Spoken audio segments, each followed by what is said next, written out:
Okay, first of all, we're going to start with vowels and consonants. Any questions? That works. Okay. Vowels and consonants, do we have any questions? If we do, please ask quickly so we can move on. No questions? Everything's clear? Okay, Vivian, good.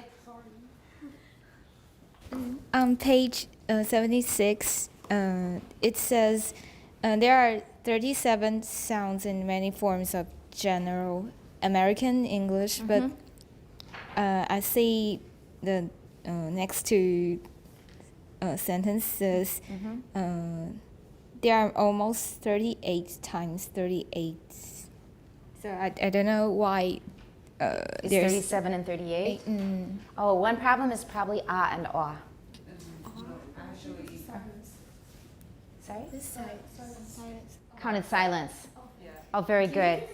Okay, I didn't bring my book this time, so yeah, silence, thank you. Good. That solved that. Anything else? That's it? Hand in your work, please. Which chapter are you going to read for next week? Chapter 9 for next week. Good. And you wrote very interesting essays about passive learners in Taiwan. And I would like you to, this is an assignment, I would like you to mail them to Feather Mountain. Mail your essay on passive learners to Feather Mountain. Passive learners and pronunciation. And somebody quoted, two or three people quoted a Taiwanese proverb, 你那狼有耳无嘴, right? 标准吧？可以吗？ Well, anyway, I tried it out with a Taiwanese man, and he said it was good. How do we say that in English? Children should be seen, not heard. That's it. Children should be seen and not heard. That's how we say it in English. Children should be seen and not heard. So we have the same saying. 囡仔人有耳无嘴. All right. Yeah, so send them to me to Feather Mountain. And basically today we're going to work further on Chapter 8. We're going to try to work on Chapter 8, get through as much as we can. And we will have... Question? We were just wondering about the proverb because it sounds like you should let your child while you're around so that you can see. Ah. So you can see the kids and but he or she should be very quiet. That's right. Yeah. That's it. That's what it means. Sounds slightly different from, I don't know, because I'm not a Taiwanese sister, so I don't know if there's a difference in Basically, in the Taiwanese, they say children should sit and listen and not speak up. Yeah. Right? But it means pretty much the same in English. It doesn't emphasize listening the way the Taiwanese does. So, that means you're going to listen. Right. We just say you can be seen. People can see that you have cute little kids in the house. So you shouldn't hide them in a bedroom, but you also they shouldn't be speaking up and saying inappropriate things. So it is a little different, you're right. But I think they're pretty close. Yeah, okay. Anything else before we go on? We're just going to keep reading in Chapter 8. And we probably will have some tutorials next week. But Carol is going to be gone for 2 classes, so we may postpone it because some of them, we may do some of the easier ones, but we'll probably put off the decibels until Carol is back. It's hard to do on your own because it's a lot of stuff. Okay, let's continue. Wendy, go. Noise is centered at a high frequency between 5,000 and 6,000 hertz in figure 8.9. 8.9. 8.9. In sh, it is lower, extending down to about 2,500 hertz. Watch the V. Say it again. 2,500 hertz. Since both sh and s have a. Say it again. Since both s and sh Right. has a comparatively large acoustic intensity. That's good. I'm being picky now. First of all, since. Good. That's good. And the other thing is slow down a bit, especially when you have a single syllable stressed word, like large. So have a comparatively large acoustic tendency instead of have a comparatively large acoustic tendency. It's harder to understand that way, and it's not quite English rhythm. You can do it when you're in a hurry, but have a comparatively large acoustic intensity. That's the way we usually say it. Go ahead. Have a comparatively large acoustic intensity. They produce darker patterns that They are also marked by distinctive performance transitions.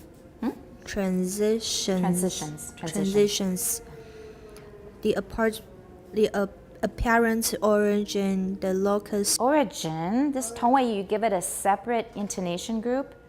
So it's a separate thought group, basically. The apparent origin, the locus of the second performance transition, increases throughout the four words. The four words. Phi, thigh, sigh, shy. Right, thigh. It's voiceless. Phi, thigh, sigh, shy. Phi, thigh, sigh, shy. Right. So that in shy, it In is shy. in shy. Right. It is in a position Right.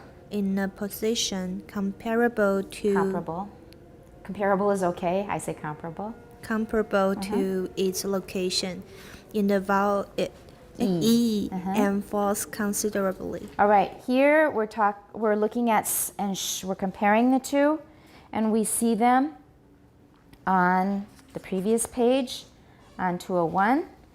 So where the noise is centered is the part of the noise that you see spread across vertically, spread across the range of frequencies. And the center is where it's darkest. You go to the middle of the very darkest part, and that's the center frequency. So compare the center frequency for S with Sh in figure 8.9. About how many hertz is the center, well, the center frequency is at about how many hertz for S? We're at the bottom of 201. It's the second one from the right. For Psi, it's the beginning of Psi. So look for the dark, here I'll show it to you if you don't know what I'm talking about. Here is the noise part of the spectrogram that reflects the pronunciation of S. And here is the darkest part, right? Right here is the darkest part. And we go to right about the middle of the darkest part, that's the center frequency we're looking for. Compare that to the darkest part of Sh, which is right next to it, and we pick about the middle of that darkest part. Is that lower or higher than S? Yeah, for Sh, it's lower. You see it very clearly on the spectrogram. So, S, Sh, S, Sh, Sh, S. You hear it very easily with your ears. Right, try it yourself. Big difference, right? So it's random noise, but it's noise within a certain area. It's just within a certain domain. And it's random, but it's centered on a certain frequency. 就是某一个区域，那个频率会特别多，特别大声。So if you find the middle of the darkest part, that's the center frequency. What is the approximate center frequency for S? 5,000, a bit more than that, I would say. A little more than 5,000. The really dark part. Maybe 52, 5300 hertz. How about for Sh? It's around 3,000, right? So those are the center frequencies, so we know that it really is a lot higher. And the other thing he says to notice is we still can see the formants. So look at Sh. Can you see the formant lines? Look at the bottom of the noise part of Shy. Can you see that there are two dark bars there? 还是有两条比较黑的那个 bar.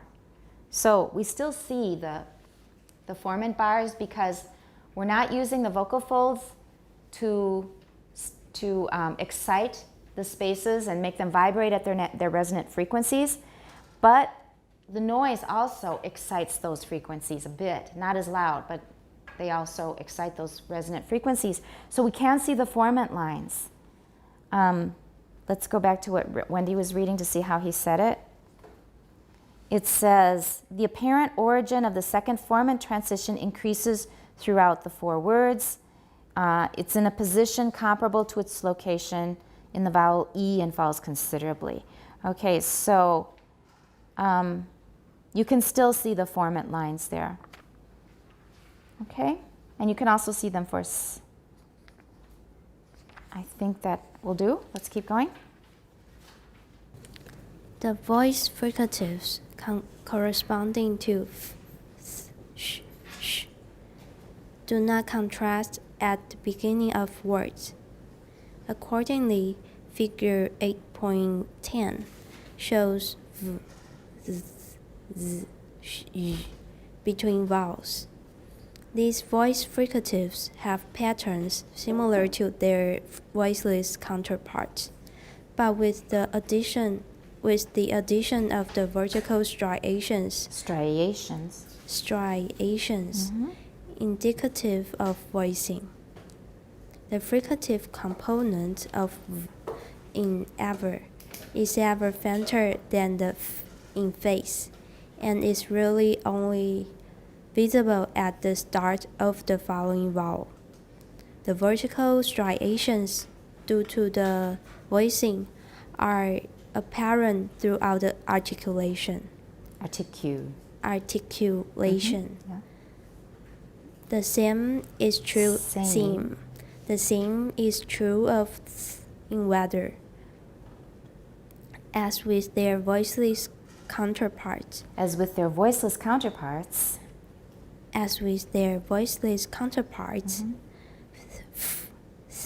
And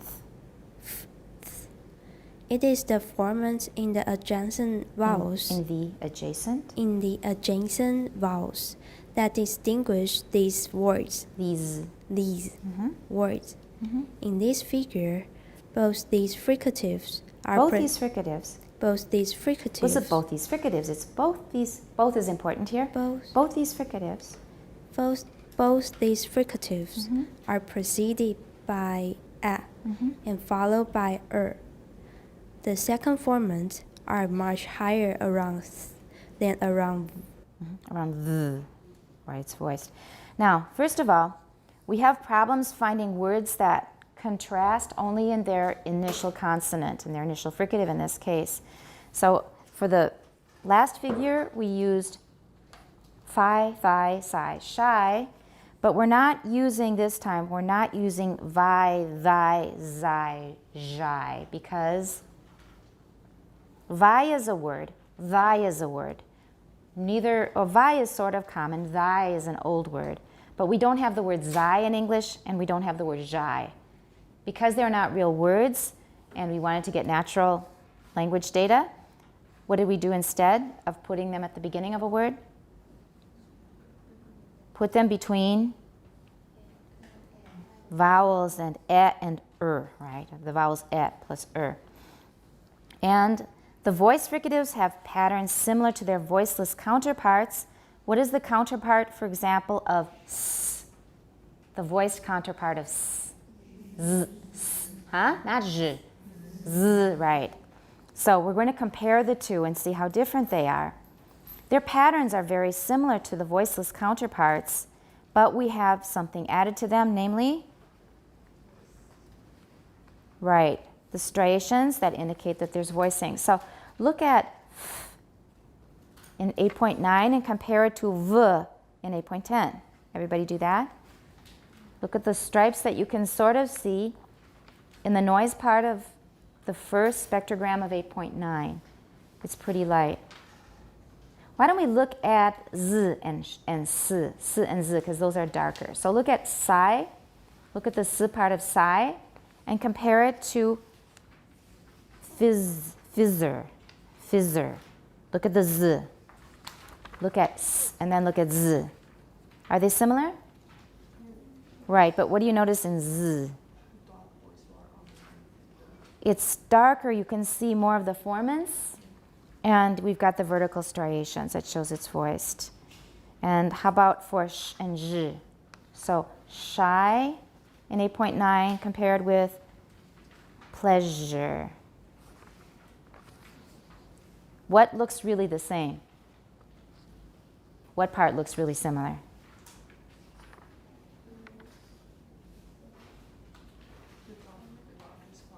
Exactly. It's the distribution of energy, that we have energy concentrated in the same place, and we have lower energy covering the same range of frequencies. But we do have the vertical lines again. All right, and the same is true for V and for the, except for it's a little bit lighter in 8.9, so it's a little harder to see, but they are also similar. Okay? It is the formants in the adjacent vowels that distinguish these words. So, as with their voiceless counterparts, it is the formants in the adjacent vowels that distinguish these words. So in this figure, because these fricatives are preceded by e and followed by the second formants are much higher around the than around v. So the direction that the formant comes from when it goes into the consonant depends on the vowel, right? The vowel on each side is going to determine where we find that formant. Okay? I think that's clear. Let's go on. Yeah. I think the je in translated voice line is not the period set. It is not. It looked like it's a voiceless one. That's right. It does. What can we do if we encounter this kind of? Okay. We see a voice bar in all of the others, don't we? But it's really light, or we can barely see. We can see the beginning of a voice bar. If you look at the bottom, we see the beginning of one. So this one may have become partially voiceless. So pleasure probably became partially voiceless, and that's what most voice obstruents do anyway. Stops and fricatives, they start out voiced, about halfway through they stop being voiced. Usually if there's a vowel coming later, they will stay voiced, but not always. So pleasure, it could have become voiceless. Yeah, it could have. It's pretty common, especially if it's a bit longer. Pleasure. We won't overdo the voicing all the way through. So it was a great pleasure. Pleasure. Just listen to me say it a few times and you tell me if you can catch voicelessness. I'm not going to do anything on purpose. It was a great pleasure to meet you. It was a great pleasure to meet you. It was a great pleasure. Pleasure. It goes by so fast, it's hard to tell. Sometimes our ears and reactions are not fast enough. Pleasure. Pleasure. 后面可能有点 voicelessness. Yeah, it's not a very surprising thing. Can we go on? Unless there are more questions? Let's go. The fricative energy in the higher frequencies. Frequencies. Everybody watch that. The KK should be E if it's either Y at the end of a word or the plural IES. Okay, frequencies. Frequencies is very apparent in Z and J. There is a faint voice bar. Faint Yep. voice bar in Z, but in J, the voicing is hard to see. There are only a few vertical striations due to voicing in the 6,000 to 8,000 hertz range and the beginning of the fricative noise. Fricative noise. Fricative noise. The formant transition form Z from Z into the vowel is level, but that from J falls. But that from J falls considerably. Let's follow what they're saying. So, there are only a few vertical striations due to voicing in the 6,000 to 8,000 range at the beginning of the fricative noise. So that's what I was saying. At the beginning of the je, we do see some. But as it goes on, we don't see that many striations clearly. The formant transition from z into the vowel is level. But the je, in je, the voicing is hard to see. So it's just repeating basically what Carol already observed. Okay? And there are only a few, we did that, the formant transition from z, okay? This last word, pleasure, also enables us, have we read that? You go ahead, it's your turn. This last word, pleasure, also enables us to see what happens when an aspirated stop such as p is followed by an approximant such as Most of the is voiceless, audible only by the effect it has on the burst and the aspiration noise. Okay? So look at what we have above. Do we see much of anything at all? We see some marks at the formants, but we see no voice bar there. Of course, there shouldn't be. We don't have voicing. L becomes assimilated, and that becomes voiceless. And there's very little energy anywhere. We see little bits and pieces at some of the formants, but not much. Pleasure. Okay, let's go on. The last set of English consonants to consider are the lateral and central approximants, l, r, w, y. Figure 8.11 shows these sounds in the words lad, rad, wad, yill. Okay, they should all be the same vowel. You're going wad, yill. It should be, all of them are eh, 直接的接, eh, eh, eh. And there was another word that I caught there, central approximants. What was the word that where you said eh as ah?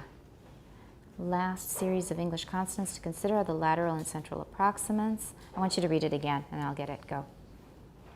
The last set of English consonants English consonants to consider are the lateral and central approximants. Approximants. L, r, y.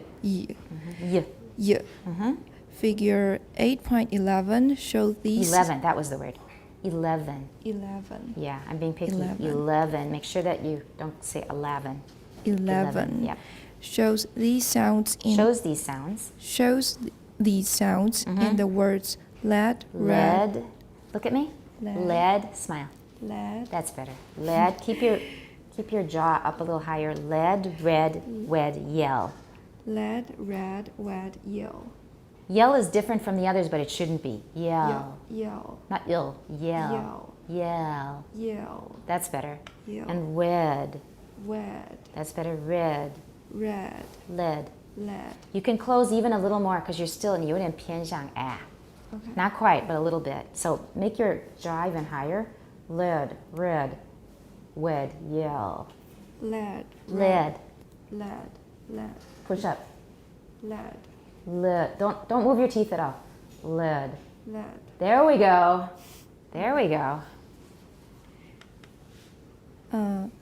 All these voiced approximants have formants not unlike those of vowels. Not unlike those of vowels. Pause a little bit.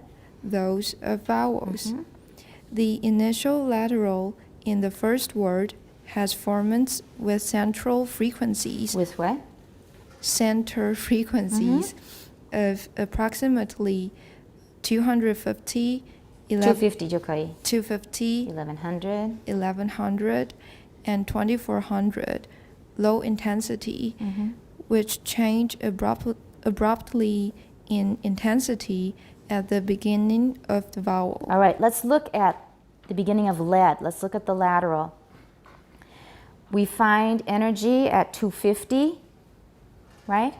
那个了的地方不是很黑，不像母音那么黑，对不对? Remember, that's the same thing that happens with what class of sounds?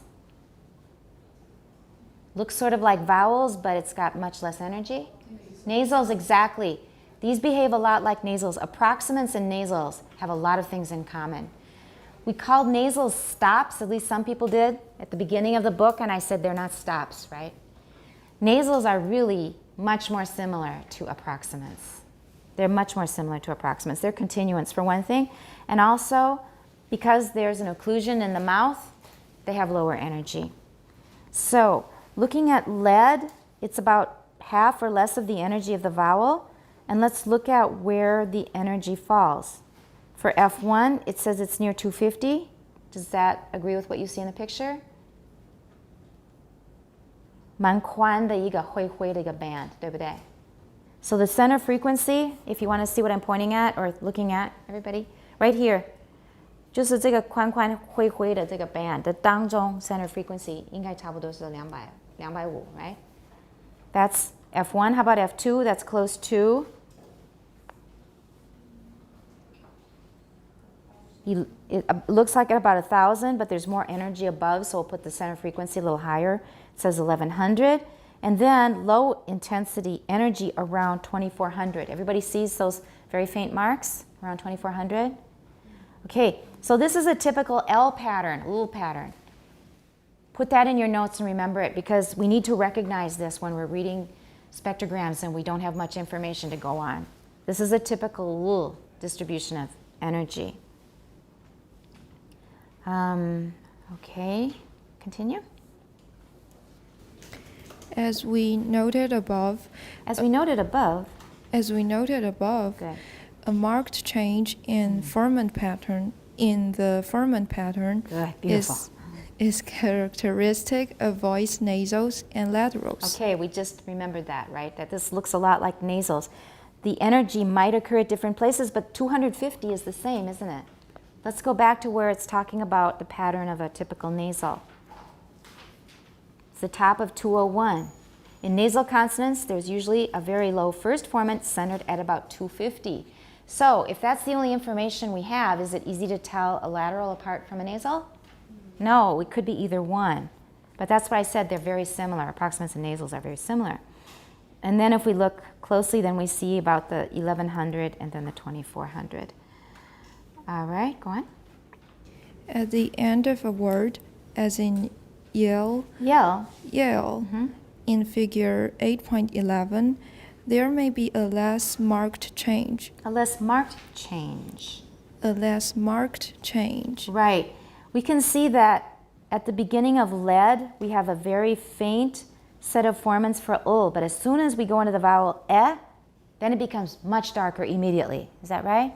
That's the abrupt change they're talking about. But if it's the L, the ul sound at the end of a word, look at going from e to the final dark ul, we see almost no change at all in energy. How can we account for that? This one you can figure out based on what you know about L's. Huh? The question was that why it's more similar to I said, oh, Similar to a vowel, it looks like there's no change, very little change going from e to ul. There we go. That's all I'm asking. It's a dark L. We have two kinds of L's. And what do we know about dark L's?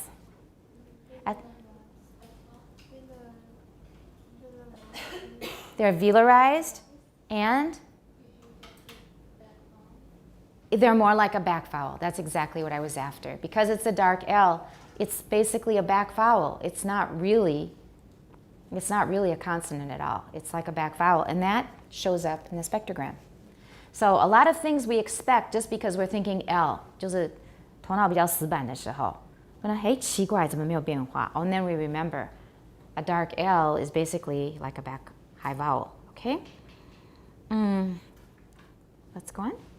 A final lateral may have little or no central contact, making it not really a lateral, but a lateral, but a back unrounded vowel. Right. A formant in the neighborhood of 1100 or 1200 hertz is typical of most initial laterals for most speakers. Good. Most. Most. Very good. So that 250 hertz of F1 doesn't help us very much because it could be a nasal. But what will help us more? An F2 around 11 or 1200. If you see that, that may be a tip-off that you have a a lateral on your hands. Let's go on. The second word in figure 8.11 illustrates the approximant in red. Remember that in the broad transcription, broad. Watch that. It looks like broad because, for example, road, load, etc. Is often written with OA, but this one's an exception. So broad and broadcast. Go ahead. In the broad transcription of English used in this book, the The symbol is used for the approximant Okay, so we're using actually the trill symbol instead of the upside down R, but in this class we're still using the upside down R. Go on. The most obvious feature of this kind of is the low frequency of the second and third formants. Let's check that out. So the second one has an initial Look at F2 and F3. Do they look pretty low? And we already talked about that quite a few times. It's because of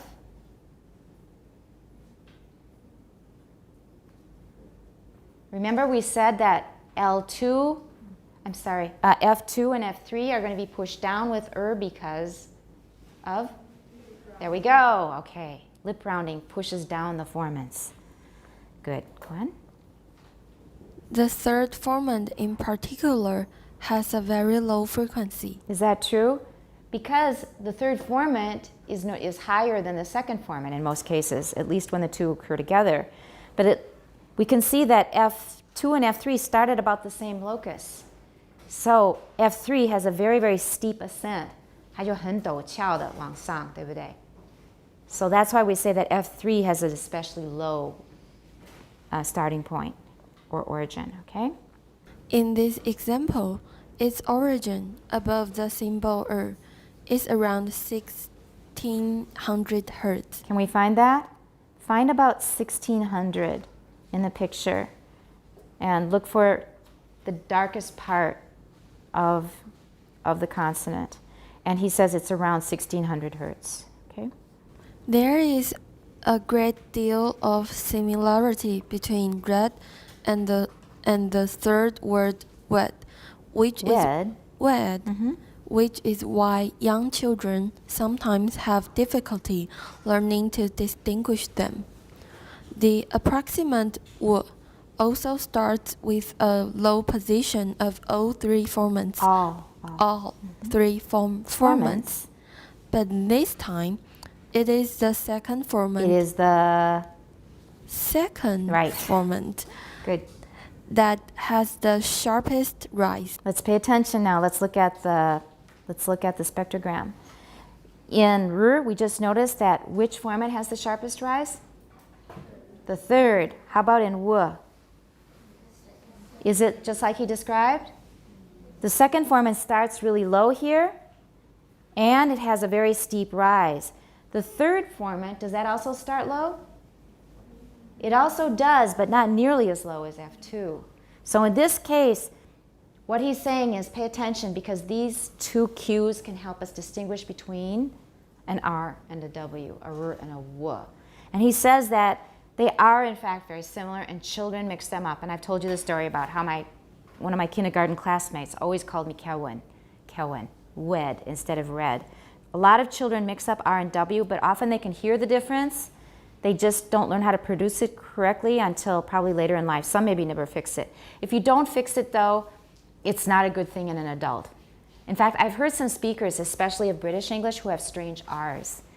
And there's also an American interviewer who has a very strange R. Her name is Barbara Walters. You've heard of her? 很有名. Barbara Walters, write it down because you can check it on YouTube. I'll play it if we have time. She also has an unusual R, and I notice it. There are quite a few British speakers who have unusual R's. And they'll say things like twy instead of try. It's not quite twy, but it's close to twy. The R is not quite an R. And those people are often perceived as sounding childish. So R is something you really have to fix. You want to say something? No? Okay. So if your R is odd, you really should fix it. Try to fix it. But R's are hard to fix because I have a friend, a British friend, who used a tap for R. So he'd say red instead of red. Yeah, and brilliant instead of brilliant. Yeah, he had a tap. The funny thing was that he couldn't produce a trill in Spanish. 他西班牙文的 trill 他念不出来，可是他英式英语他的母语，他那个 r 还是有点 r 的音，这是很奇怪的事情。And so the first time I met this guy, I said, "Are you Scottish?" Because remember, some Scottish speakers have a trilled R. And he was very embarrassed. He says, no, it's just my R is very strange. And because of that, he said, this has been embarrassing me too many years. So he decided to fix it. Now, how long do you think it took him to fix this very particular sound? And it's a very common sound. We use a lot of R's in English. He uses fewer than I do because I have R's after vowels and he doesn't. So how long do you think it took him to fix it?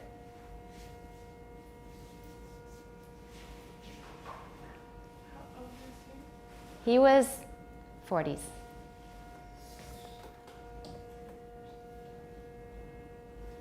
But he's very good at linguistics and phonetics. But it's your native language.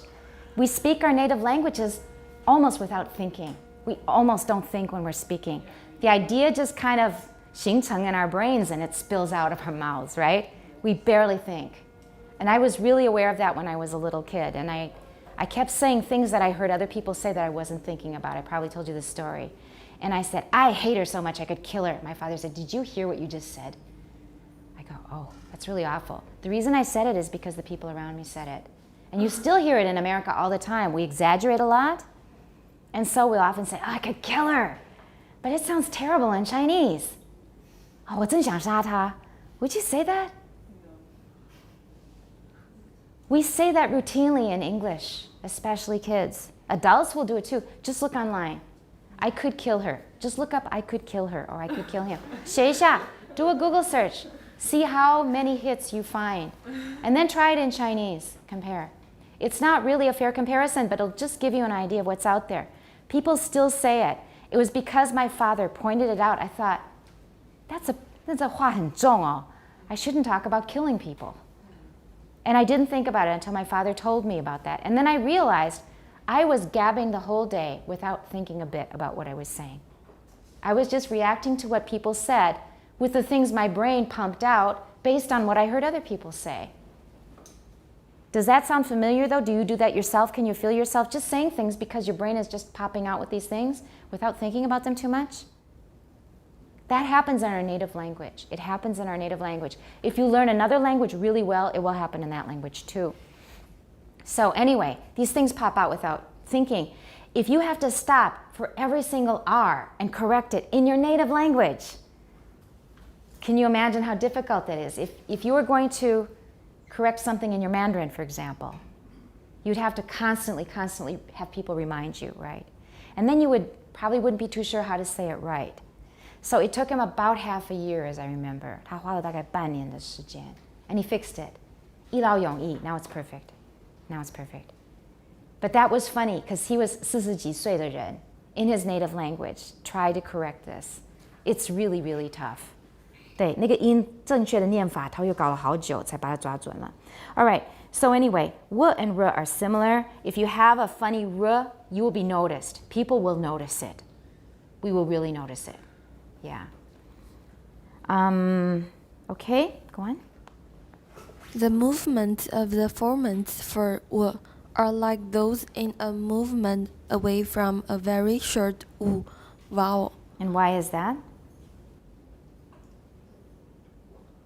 Because we call sounds like w and y, we call them semivowels, 半元音, 半母音.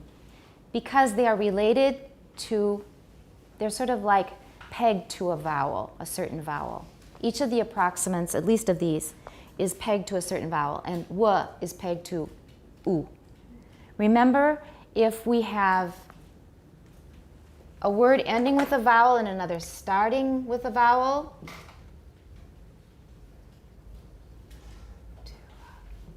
for example, if we say to a, if we want to link it, we say to wa because of the u sound, right? And it's the same with ow. For example, bao wa di bao. Bao, we see the W there, but this is an ow sound with an u. We also have a w there. So this w is the corresponding approximant that is related to u and u. And then it's going to go on and tell you the other one. For example, I, which sounds like I, we've got an I there. Or E, he. And if we follow that by a word starting with a vowel, let's go to am here, and is. What's our linking sound? Here we have a little y. I am. It's not that strong, don't overdo it. So I am, yeah, if you go I am, it sounds a bit funny. And he is, we say he is. So you can see that E and I relate to y, U and relate to W. That's their corresponding approximant. And that's why on the spectrogram in W, we'll see that the movements of the formants for W are like those in a movement away from a very short U. Let's go back to the U and compare. And that's page 194. It's the last vowel in the series. So compare the W and WED to the shape of U. Do we see similarities? The beginning of the W. 有没有? Compare the beginning of the W and WED to U on page 194. 有点像吗? The frequency levels for F1, 2, and 3. 比对一下. F1 is low, and F2 is a little bit above that, and then we've got a bigger space in F3. So isn't that sort of like the qi of the W, right? So they want you to make that connection. And finish the paragraph? Finally, right. the movements of the formants 不用那么重 because we've just said the word formant. both formants and movements, right? We've said both, so we don't need to stress them too much. So the movements of the formants for W, for W, are like those in a movement away from a very short U vowel. Finally, the movements of the formants for, we'll probably do that because it's all repeated, right? So you don't, if you say the movements of the formants, it's just like our example. Oh, 她真的很漂亮, if you remember that. Yeah, sounds like we didn't hear the first person talk. Finally, the movements of the formants for y. Yeah. Yeah. I know that's funny because y really shouldn't be able to be lengthened. 因为 y. Especially in British English, it's very difficult to lengthen y. It's a little easier in American English. But I can lengthen it and give it a continuation rise. So I would say the movements of the formants for y, I will still naturally put a continuation rise there. Finally, the movements of the formants for y, as in yell or yes Or yes, or yes, are like those in a movement movement away from a very short e vowel. E vowel. E vowel. It's a compound. E vowel. E They're vowel. both nouns.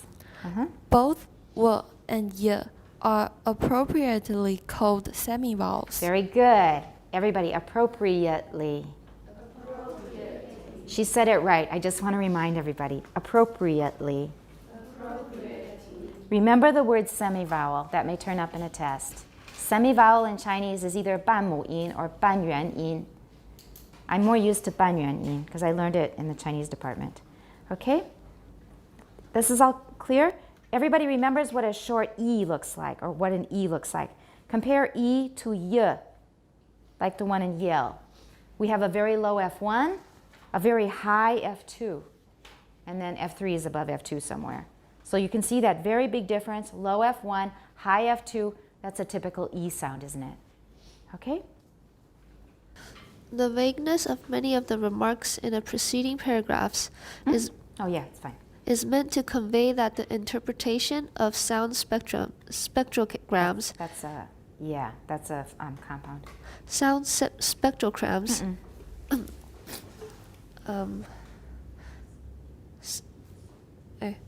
sound spectrograms There we go. is often not all straightforward. Forward. Forward. Right. The acoustic correlates. Correlates. Remember? Correlates. Remember in nouns and adjectives, it's usually uts, and this is a noun. Correlates. That means 相对的东西，互相对应的东西。 The acoustic correlates of some articulatory features Articulatory features. are summarized in Table 8.1, but in a book such as this, it is impossible to give a completely detailed account of the acoustics of speech. Of the acoustics of speech. All right, young people, a lot of young people don't make that distinction at all. I do, and so I remind you because I think it sounds better. you read beautifully. You're basically native speaker level, but Amy, I think I would still slow down and sound more 庄重一点 rather than in a hurry. Go on. The descriptions that have been given should be regarded as rough guides rather than accounts of As rough guides. Yeah. rather than accounts of invariable structures. Structures. Right. that can always be seen in spectrograms. Slow down. When any of the segments described above occurs in a different phonetic context, it may have a surprisingly different acoustic structure. So this paragraph is telling you we made the examples very, very clear and tidy to teach you the beginning, I would say an introduction, to give you an introduction to spectrogram reading. We made it very clear and tidy. However, in reality, it's not quite anything goes. Anything goes means 鬼打架, anything is okay, but that's not quite true. However, it's going to be a lot more ambiguous and difficult to read than what we're getting. This is giving us the impression that if we just remember at what levels the formants occur for certain sounds, we should be able to look at a sentence and just apply what we knew about the different, or what we know about the different levels of the formants, different frequencies of the formants, and be able to read each sound one at a time. We're sort of getting that impression, right? Because for nasals and laterals, you'll see energy at 250 hertz. But for laterals, we're going to see energy at 1100 or 1200. So we'll be able to recognize laterals. It's making it sound as though it's very cut and dried, very ganshui, but it's not. And we're going to find that soon. When you're confronted with a spectrogram of natural speech, the first thing we usually do is panic, okay? Because it looks like we can't see anything. However, we do have some things that are fairly reliable. For example, the s's and the sh's, those will be very easy to recognize, s and sh. And you now sort of remember the typical patterns, spectral patterns or formant patterns of the vowels, like an E, remember? Low F1, high F2. There you've usually got an E or an I. So we do have some things that are usually pretty reliable cues, but just don't expect everything to be tidy and clear because it's not going to be. Sounds are influenced a lot by the environments in which they occur. So you're going to see a lot of variation and a lot of things that are not so clear. And that was a nice place to stop. Let's review after break. So after break, we're going to start with table 8.1. We're going to go through each of the cues. Okay? Take your break. We're going to go to this list of cues that will help us identify what we see in spectrograms. I think I will go over this with you. We don't have to have somebody read. I'll just go over it with you. And top of page 204, table 8.1, acoustic correlates of consonantal features. Note, these descriptions should be regarded only as rough guides. We're repeating what we already saw on the previous page. The actual acoustic correlates depend to a great extent on the particular combination of articulatory features in a sound and on the neighboring vowels. These will make a huge difference. You will see some identifying features, but 左右环境的音 will have a big effect on what you see. So first of all, we can identify a sound as voiced if we see what on the spectrogram? Vertical striations, and these correspond to the vocal folds. All right, so this is sort of like consolidating and summarizing what we already know. We've been through this chapter, and maybe we don't realize how much we can actually recognize in a spectrogram that we know nothing about. Number one, as soon as we see those striations, we know it's a voice sound. That's a really important cue. Second, we're also probably not bad at recognizing bilabial sounds. What will we find? The locus of F2 and F3 will start pretty low because we have, just like lip rounding, we have our lips closed. It's going to have the same effect as lip rounding and even more. That's going to push the formants down.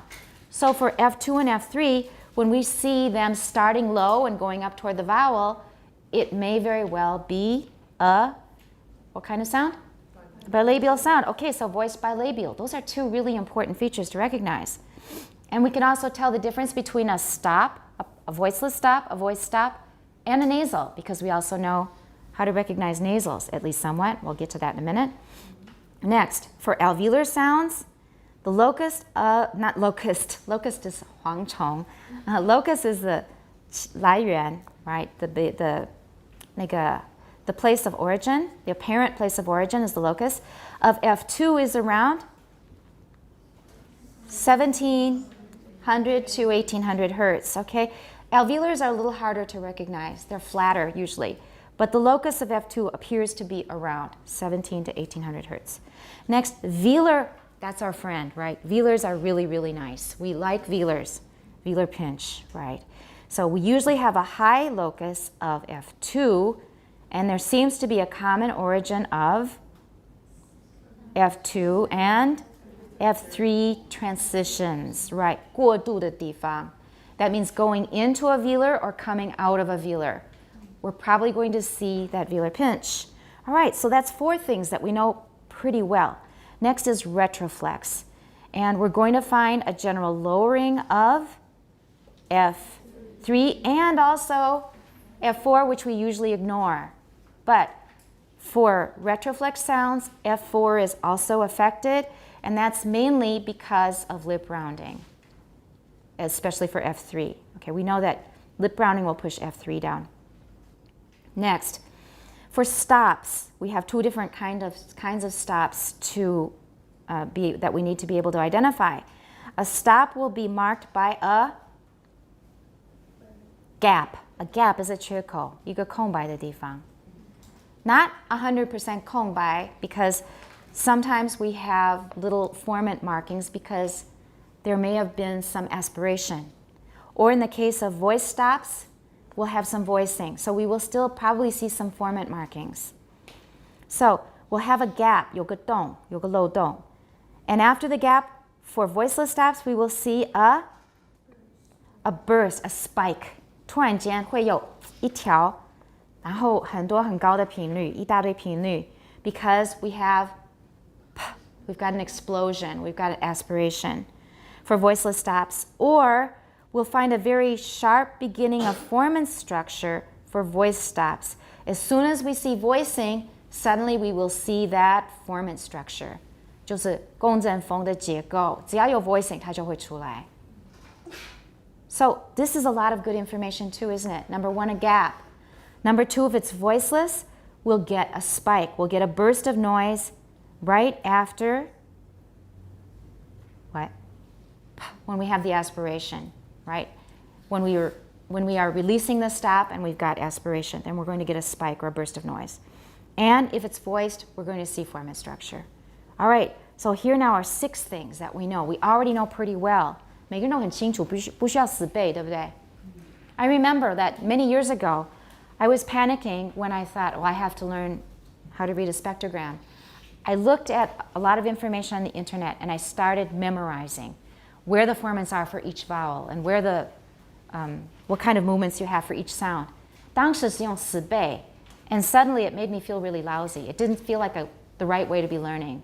But we've been learning it quite naturally, step by step, looking at the pictures, hearing the sounds, and sort of paying attention to lighter or darker markings or where specific markers are, like 250 for nasals and laterals.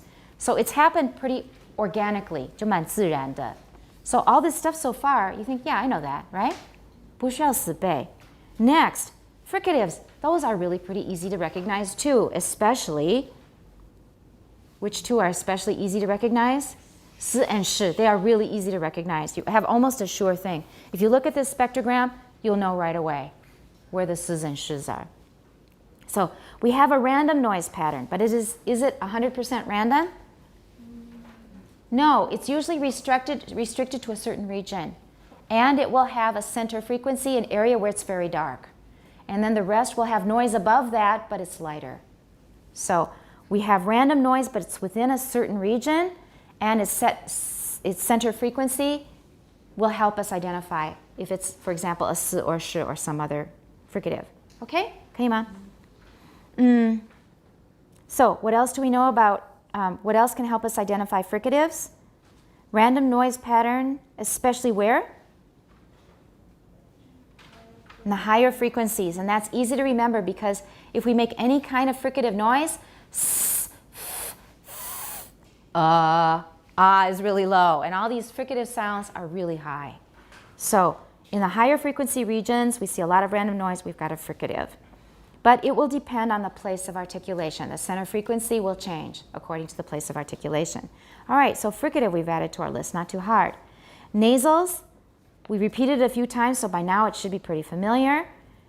Our first marker for F1 is around, or nasal formants, we're not going to necessarily call it F1, but the first nasal formant is around 250, and then just multiply it by 10 and we get 2500. So that's the second one, and then 3250. 3250 比较不好背. So if you just remember 25, 25, 32, that's pretty good. 25, 25, 32. 女生有这样的三围就很奇怪, okay? Okay. 不好看. So lateral. Now, the formant structure for laterals is similar to that of vowels, but we've got the first formant in common with nasals. That's easy to remember, 250. The second one is about half of the second nasal formant, and that's 1200. And then the third is around 2400. So it's sort of like a nasal, except 2500, you just cut it basically in half. 把它切半差不多. All right? And then we get the second lateral formant. And then 2400, that's close to 2500. So just think of it, nasal is 25, 25, 32, and then lateral starts at 25. It's half of the 25, and not quite to 25 for the third lateral formant. And the higher formants are considerably what? Reduced in intensity. That means they'll be lighter. They won't be very dark. Finally, so we've got it covered. All we have left is approximants, and that was actually rather dramatic when we went over the approximants. Look over them. Just go back to page 203 at the bottom. What do we see?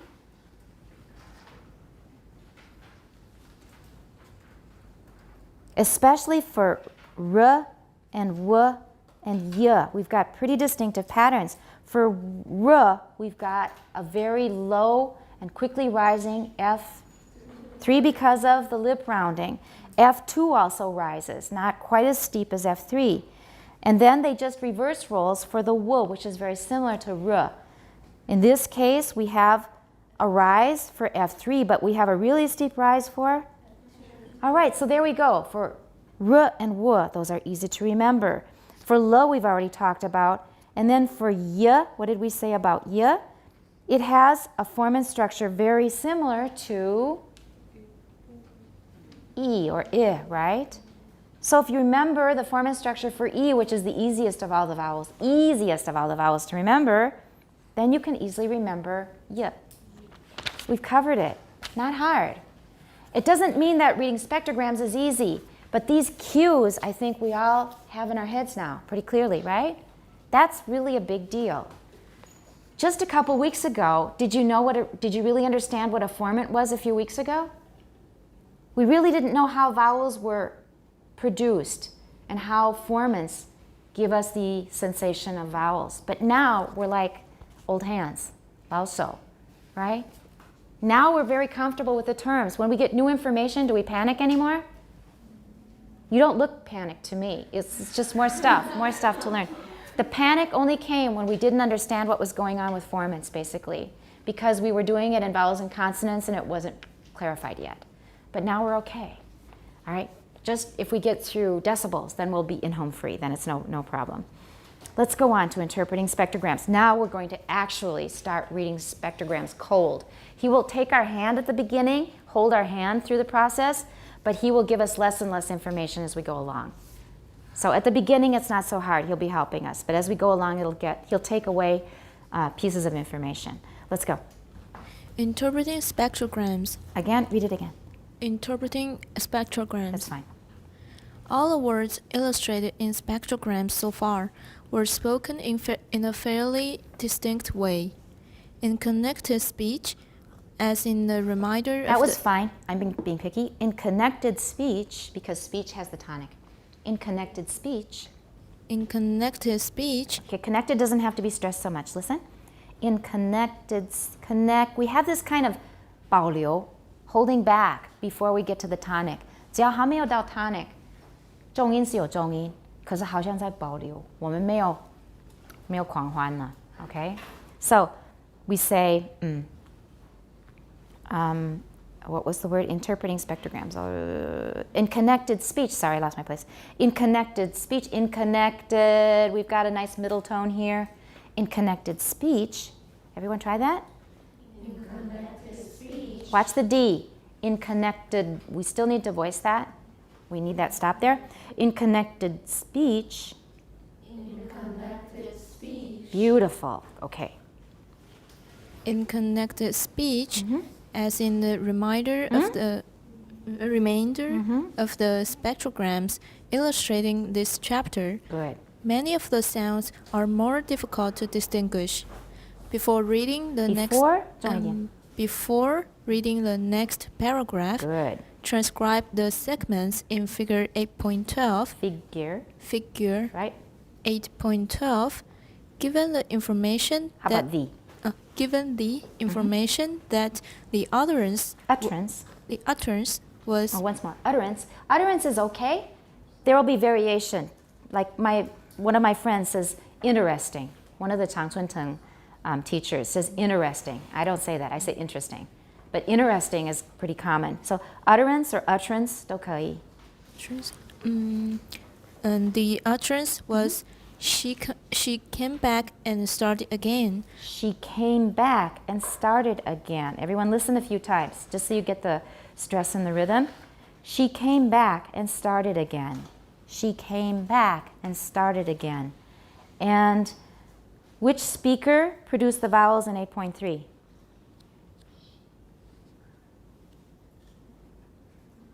And 8.3 here I think means 8.4, right? Page 194, which speaker produced these vowels? An American or British speaker?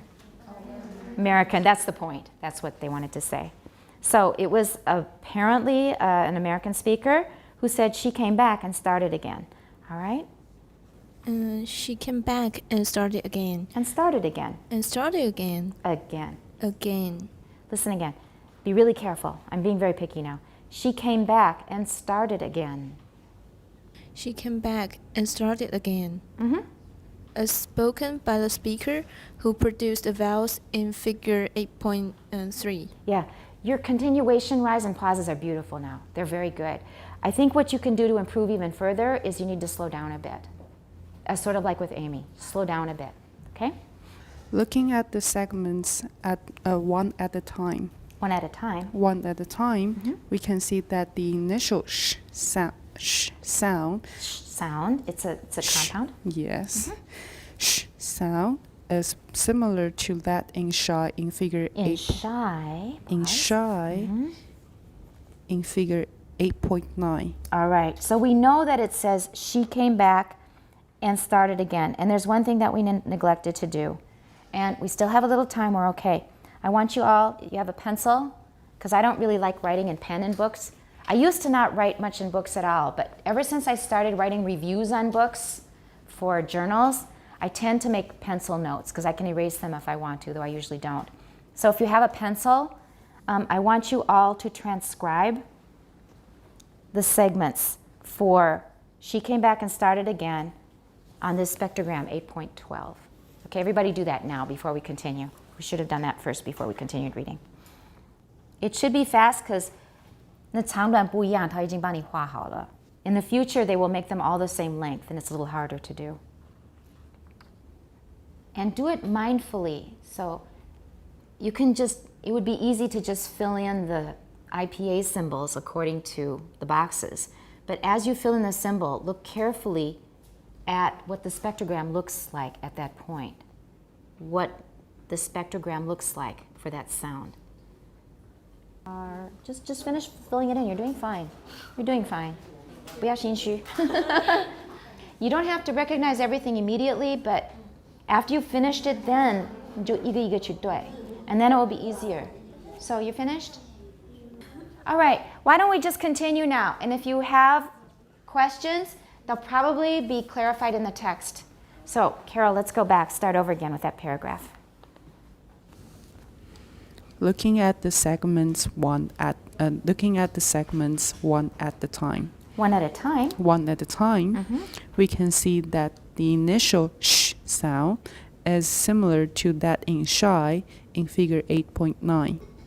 The frequency scale is not as extended. Not extended, extended. Is not as extended. Extended. There we go. Is not as extended as that in figure 8.9. 8.9. 8.9, so that more attention can be paid to the vowel formats. Good. But it is Formants was right the first time. Formants. the vowel formants. Yep. But it is quite easy to see. It's quite easy. But it is quite easy to see that. Easy 要重一点. Quite easy. But it is quite easy to see that this is sh, not s, as in segments 12. 12. 12. Yes. Okay. Which has a higher frequency. Very good. Let's just look back quickly. First of all, glance at the sh in she under number 1 in 8.12, and then go back to sh on page 201 and compare sh and s, just to remind yourself. But you can always use your ears to remind yourself. S, sh, s, sh. You can hear that sh is lower. So if we look at 201, the sh has a center frequency around where? In shy on 201, the center frequency is around 3,000, isn't it? 3,000多一点，对不对? So let's look at this one now. Do we also see a lot of energy around 3,000? Yeah, we see the formants that make it darker. That confuses us about the center frequency because the formants are making it darker. But we still see lots of energy around 3,000. If it were s, then we would find energy starting around where, or concentrated around where? If it were s, it would be above 4,000 and more energy around 5,000 to 6,000, right? And we don't have that. We've got lots of energy around 3,000. So we know that that is sh and it's not s. That's that part. So number 1, in the future, when you see this, you can probably know it right away. Usually when we do spectrograms, we pick out the sh's and the s's, and then we worry about the rest later. Okay? The second segment, E, has has second and third formant frequencies that are a little lower than in this speaker's vowel in figure 8.3. Okay, so let's just compare very quickly. We're looking at the E in she, and let's go look back at page 194. For E, I would have probably higher formants, E, she, but this person probably had somewhat lower when she, shi, 没有那么高. So it's down a little bit, but it still looks a lot like E or I, right? So we're okay with sh and E? Yes? Okay, Ma, let's go on. At the end of segments 2, the second and third formats come together for the velar stop that that forms segment 3. All right, and segment 3 is what? What is it? K, right? She came. Because it's K, we're going to see a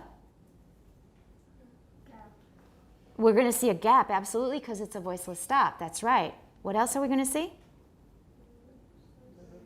We're going to see a burst, and we do see a burst after 3. And what else are we going to see before 3?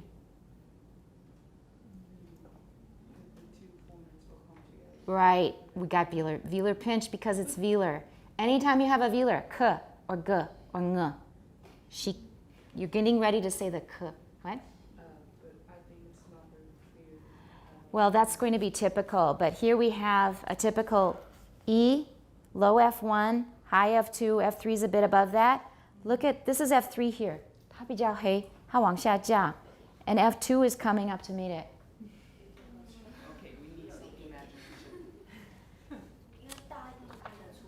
let's use it. Let's put it on the screen. The lines indeed are kind of fuzzy and blurry and smeary, but we know what's coming, so we can actually look for things we're expecting. Now, there's a danger of imposing what we believe is there over something that may or may not actually be there. There's always that danger. But in this case, we do know that that's what they said. We're not guessing with no cues, and we know the sentence that was said. So here we've got, I better put the frequency. All right, so here we've got this energy. We know very clearly that we know for sure that this is a fricative. And we've got all this energy here in the 3000 region. So we're pretty sure about this. This is not a problem.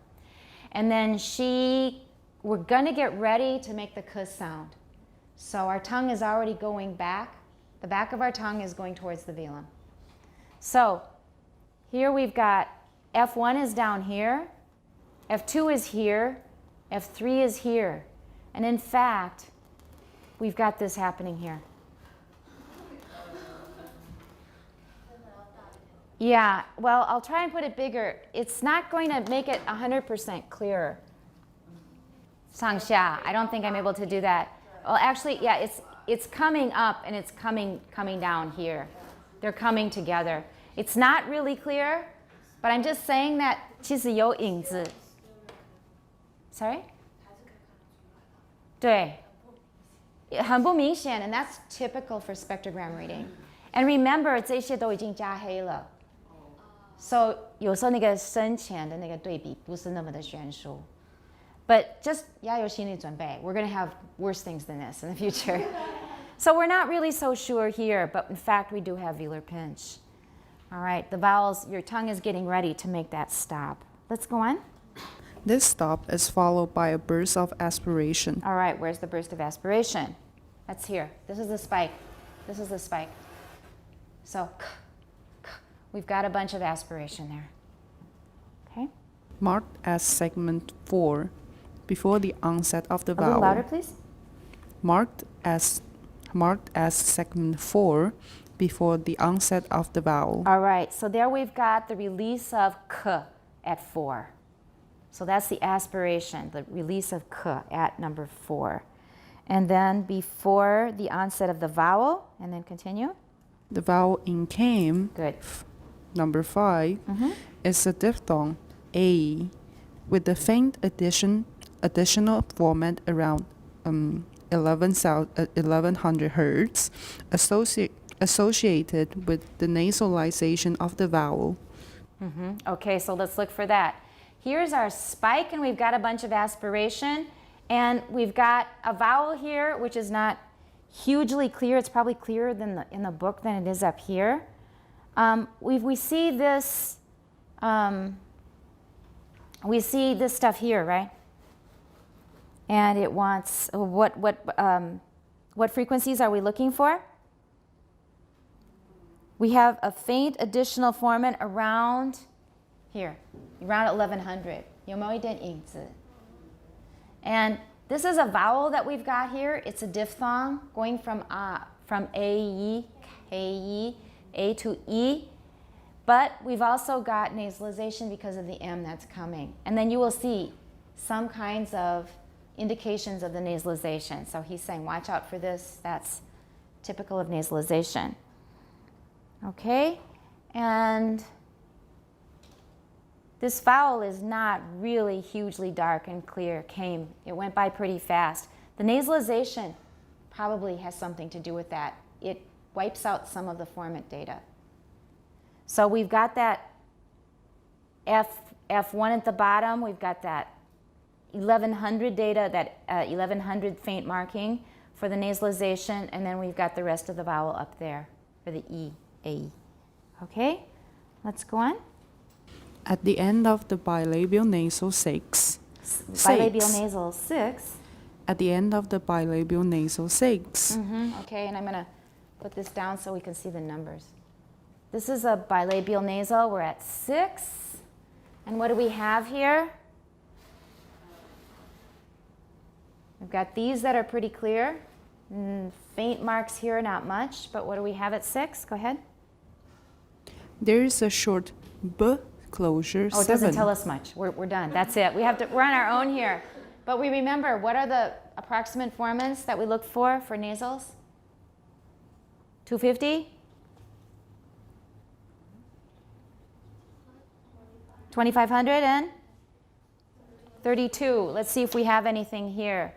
2500, we've got something here, don't we? For 32, we don't see anything. 看不到什么. Okay, let's go on. In which the voicing is just barely visible. All right, here we are now at 7, and this is b from the b part of back, and at number 7. And what do we just barely see here? Here's 7. It's a gap. Actually, you have more in your textbook. There is a gap. The textbook, this one 其实都比不上. There is actually a voice bar there. A little bit of a voice bar. B, we have a little bit. Okay? The upward transitions after the bilabial A stops. little louder. The upward transitions after the bilabial stops at the beginning Stop. of at the beginning of a 8 in back are much more evident. Evident. Evident. Not Evident. There we go. That was good. That was a good one. All right, we're now looking at 8. Here we have a nice clear vowel, don't we? And this is a. And compare it to the a that we saw before, earlier. On page 194. Compare it to the a in 194. What do we notice about a? The formants are somewhat evenly spaced, aren't they? 还算蛮均匀. And so that's a nice thing to remember. For a, we have fairly evenly spaced formants. And we can see all the way up to F4. We don't need that. But F1, 2, and 3, 还蛮均匀的. It's getting close to a. It's getting close to a. Okay? So, that we do have, right? Fairly even spacing. 有没有? 1, 2, 3, 还蛮均匀的吧? All right, so this is actually one of the clearer parts of the spectrogram. Let's go on. There is no difficulty in seeing the coming together of the second and third formants before the velar stop.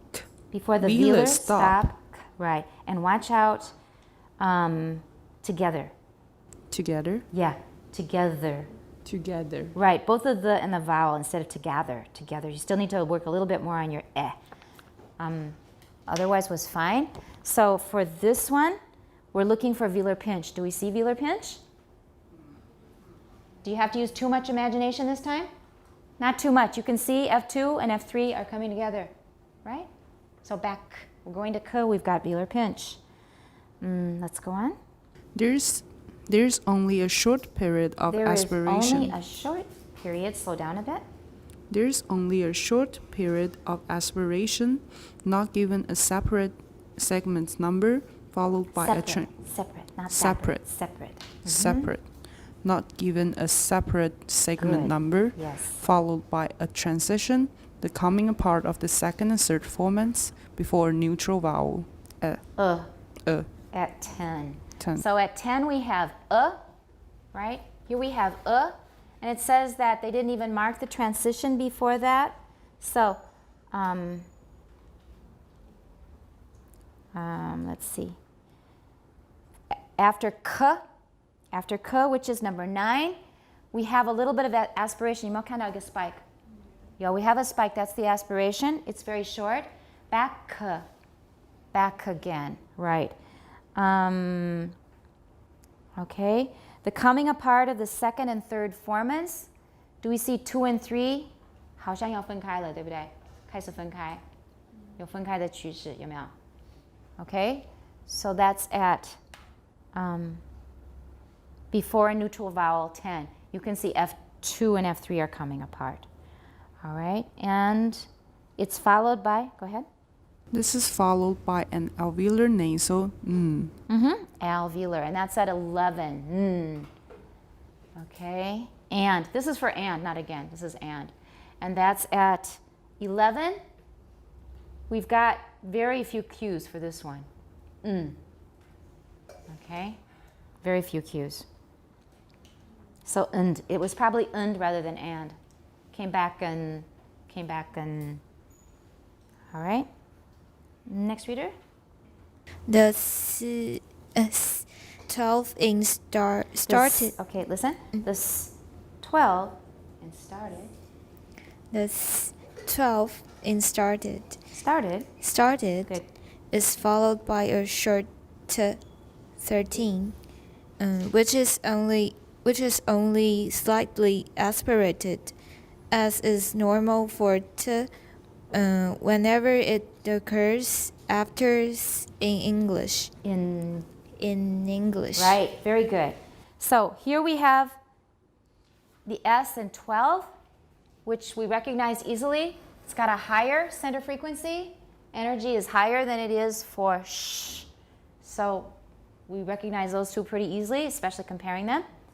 And then we've got at 13, it says it's only slightly aspirated because it comes after S. So S and T started. It's not started, right? Started. It's just like it's basically unaspirated. Okay? Tiny, tiny bit of aspiration is possible, but basically unaspirated. And then? The falling second formant into the vowel 14 is typical of the transition from t into a. All right. So let's look at 14. We've got t going into a. So when you see the formants going up or down to get into that vowel, he's saying it's typical for an alveolar nasal, or I'm sorry, an alveolar consonant going into a. Okay? Let's go on. The falling of the third formant for the last part of segment 14 is associated with the R coloring. With the R coloring, all right. So the falling of the second formant into the vowel a in 14. So here's one, and then, okay, let me just see it clearly here before I say anything. Started.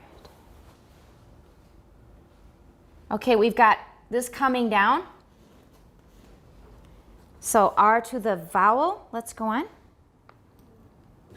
Approximately the last half of the vowel is rhoticized. Very good. So 啊的前面没有什么 R 的味道，啊的后面有 R star star. Okay. The stop in 15 has a voice bar and could be symbolized by a tab in a narrow phonetic transcription. All right, let's go to 15. So for 15, we've got a little bit of a voice bar down here. So we have voicing started. It's American. Let's go on. For many people, including this speaker, past tense ed forms after an alveolar stop have a fairly high second formant and a low first formant. First formant. The vowel in segment 16 is probably better as e rather than e. All right, so this is also a typical E or I. It's a little bit lower, so it's more like I than E. So I. Go on. Segment 17. Or sorry, more like I than is what he's saying. 不是跟 E 做比较. It's more like I started instead of started. I keep telling you to say started, right? But this one apparently said something more like started. And it's still quite common in American. Sorry, let's go on. Segment 17, like 15, is a tap. All right. We don't see much here. We've got a little bit of a little marking here. We don't see much. Go on. The vowel in segment 18 is also it. Unstressed vowels before velar consonants. Unstressed vowels before velar consonants are often it rather than Pause. are often it rather than a. All right, let's go to 18.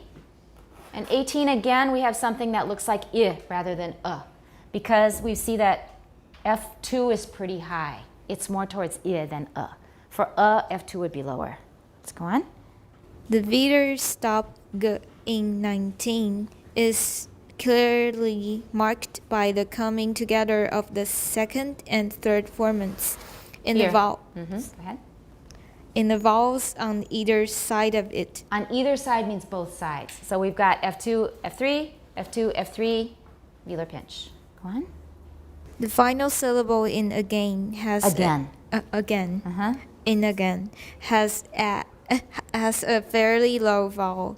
Formant 1 is about as high as it is in segment 8.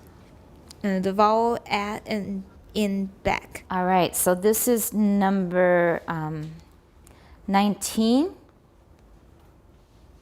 20.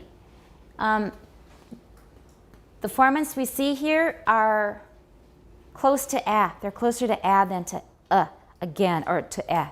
Okay, so it's more like a. Go ahead. Segment 20 could be transcribed as or a. All right, but again sounds terrible.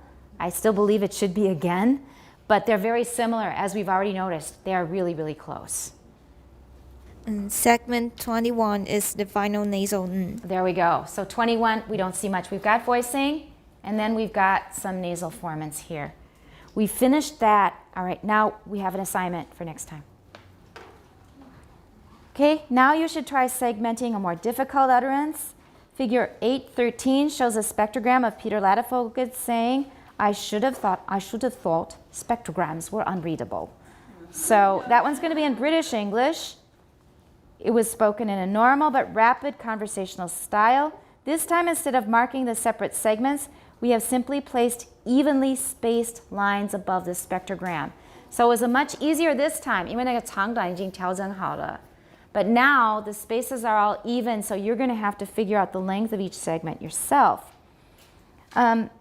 So that we can refer to particular places. 它就是说第几号，我们就可以指某一个地方。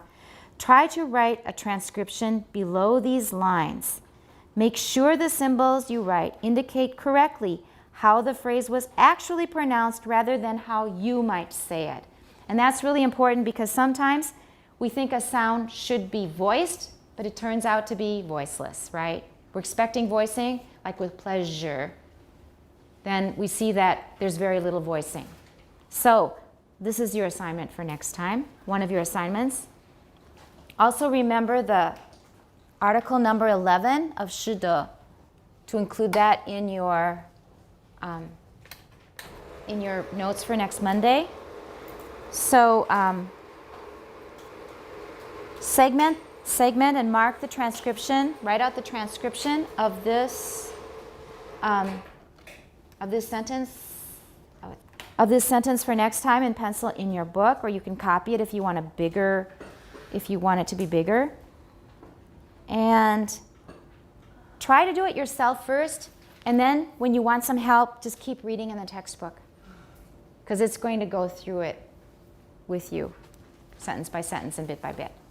Okay, so we've got vowels and consonants, we've got another 是的 article, we've got segmenting and transcription of a spectrogram,